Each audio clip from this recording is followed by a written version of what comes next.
Few brands in the automotive world guard their image as obsessively as Bugatti.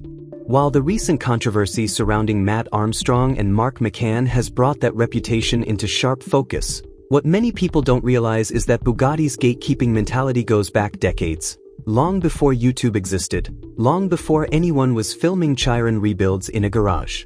Today we're breaking down one of the most talked about stories in automotive circles. The claim that Tom Cruise, one of the most famous human beings on the planet, was permanently banned from ever purchasing a Bugatti again. All because of a car door. It's 2006. The Mission Impossible 3 premiere is in full swing. Tom Cruise arrives in a Bugatti Veyron, a $1.3 million machine that was, at the time, the fastest production car in the world. The cameras are flashing, the crowd is pushing forward, and Cruise steps out looking every bit the Hollywood icon he is. Then he walks around to open the passenger door for his then-wife, Katie Holmes. And the door won't open. He tries again. Still nothing. Katie Holmes is sitting inside one of the most expensive cars ever built, waiting, while Cruise stands on the red carpet in front of the world's media, visibly struggling with the handle. Eventually she gets out. The moment passes.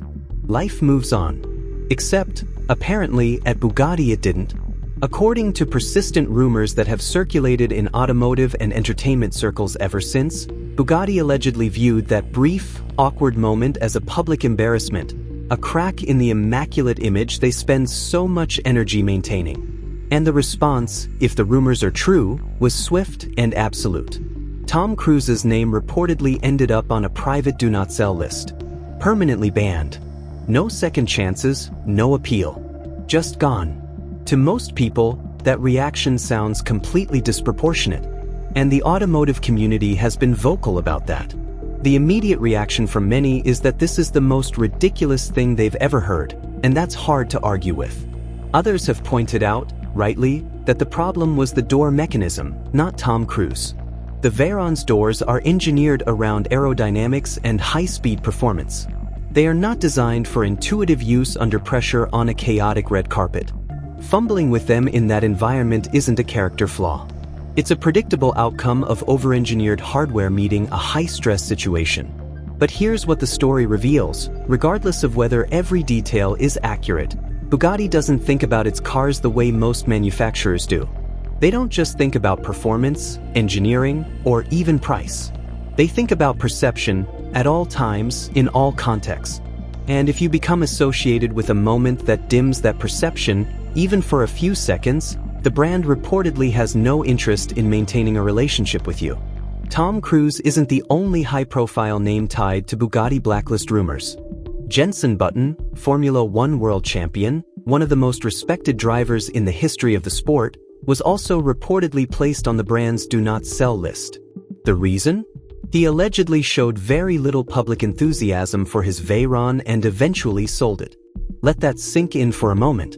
A Formula One world champion, someone who has driven machines pushing the absolute limits of automotive engineering, bought a Bugatti, decided it wasn't for him, and moved on. That is completely normal behavior for any car enthusiast with the means to buy and sell vehicles at will. But according to the rumors, Bugatti didn't see it that way. The brand allegedly interpreted his indifference and the subsequent sale as a slight. Because Bugatti, it seems, doesn't just want buyers. They want advocates. They want their cars to be displayed proudly, spoken about glowingly, and associated with the kind of public image that reinforces the mythology the brand has spent over a century building. If you buy the car and quietly sell it without ever becoming an ambassador for the brand, you failed to hold up your end of an unspoken agreement. An agreement, it's worth noting, that Bugatti never actually told you about when you handed over the money. That's an extraordinary expectation. And it raises a genuinely uncomfortable question. At what point does curating your brand image cross the line into controlling the private decisions of the people who legally purchased your product? Then there's Floyd Mayweather Jr., one of the wealthiest athletes in history, a man who has built his entire public persona around extraordinary displays of wealth. Mayweather is exactly the kind of customer you might expect a luxury brand to embrace. He buys expensive things, he shows them off loudly, and he has an enormous global audience watching him do it. But Mayweather was allegedly blacklisted by Bugatti too. The reasons cited in automotive circles are different from Button's. Rather than too little enthusiasm, the charge against Mayweather was reportedly too much transactional activity. He allegedly flipped multiple Bugattis quickly and was even accused of selling his position on a waiting list allocation to another buyer. Now, the ethical debate around selling waiting list spots is a legitimate one. Many brands explicitly prohibit it, and there are reasonable arguments for why that matters in limited production markets. But the broader issue, reselling a car you legally own, sits on very different ground. Mayweather spent his own money. He bought the cars. They were his.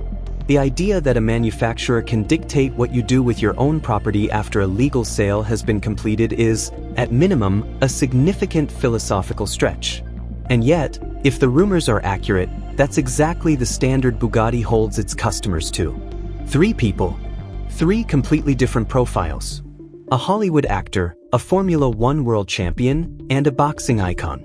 3 entirely different situations. And allegedly, the same outcome for all of them.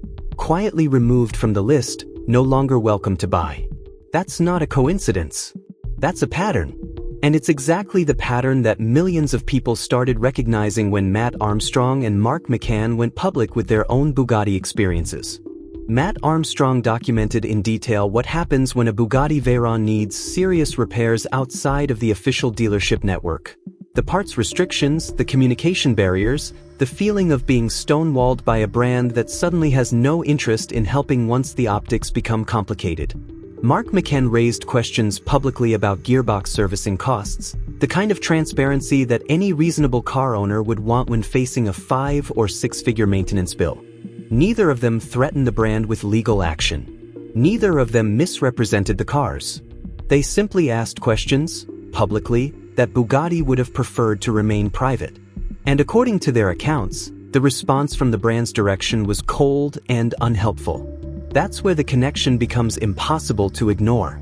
Because when you line up Tom Cruise at a red carpet in 2006, Jenson Button selling a car he no longer wanted, Floyd Mayweather moving cars through his collection, Matt Armstrong filming a restoration, and Mark McCann asking about service costs, the common thread isn't the specific action.